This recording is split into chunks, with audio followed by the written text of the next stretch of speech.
I think if we're going to get people to use their strengths more effectively in life, if we're going to get people to make a longer lasting and more innovative and meaningful contribution, then we have to start with education. We can't just start with the workplace. And to my mind, and it's almost too big an issue to know how to deal with, because so much of schools, so much within a school is set up not to help a child to discover their natural talents, not to help the child name those talents and figure out how to leverage them and use them. Schools are set up to transfer skills and knowledge. It's almost like regardless of who you are, we're going to tell you this and teach you this. But the essence of schools should be, how do we help a child to discover the unique qualities that that child has, and then how do we figure out a way that child can contribute those? I think all schools should be designed with that express purpose in mind. And frankly, when you go study great teachers, what's weird is that teachers, great ones, operate the way great managers do. They're all about saying, how does that child learn? What's that child drawn to? Where's that child feel a strong sense of yearning? And let's figure out a way so that we can tailor what we do to fit that child. That's the way great teachers work. It's not the way great schools work.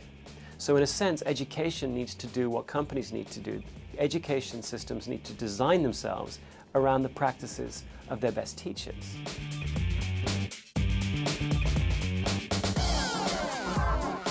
I have a couple of books. One is non-fiction and one is fiction. I have a fiction book called Speaker for the Dead. It's a science fiction book about empathy.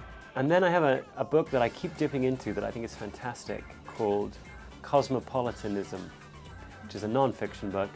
But it's written by a Ghanaian who happens to be a professor of philosophy at Princeton. And he writes about, in this world of globalization, what morals should we live by? Is it okay to say about one society, well, we have to honor your uniqueness even though you keep women as a second-class group of citizens? Is that okay? Do we just go, hey, we honor your difference?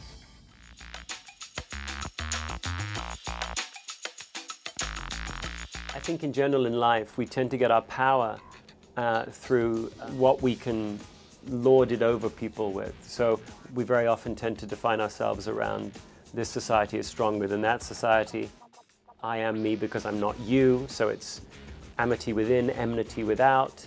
And I think that's a terrible and destructive way for us to define ourselves and our identity. And I think it would be so much better if society could say, no, it's strength through difference, through uniqueness. That the least interesting thing about you is that you're female and that you're from Brazil. That's the least interesting thing about you. The least interesting thing about me is that I'm from Britain and I'm 40 and I'm a man. I couldn't do anything about those. Those were accidents of my birth.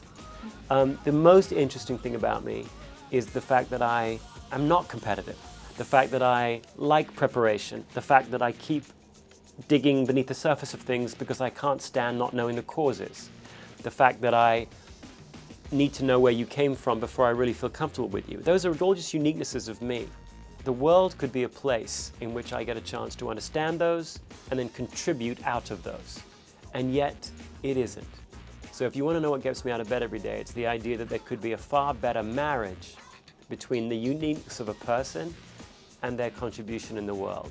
And as yet, we still get, we still lapse back to defining people around race, around nationality, around sex or age, none of which they had anything to do with it all.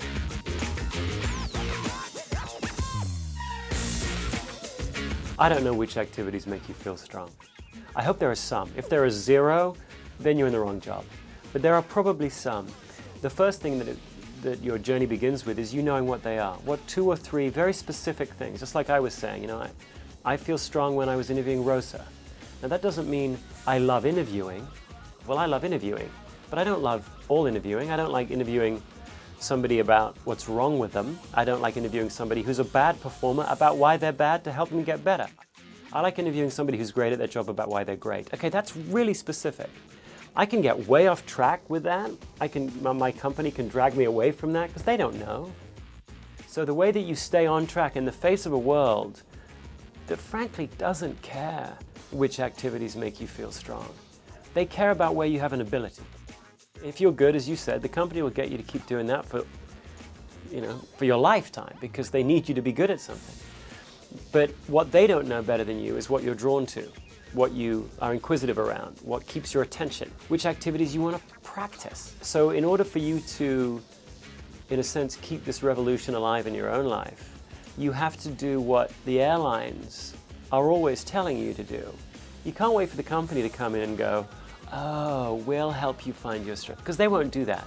You got to go, this week, what are the few activities that make me feel strong?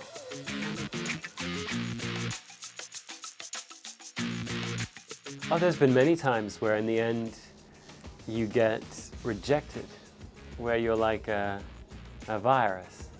And companies function that way, you know, they rally the antibodies around to remove something that comes in and says, there's a better way to do it.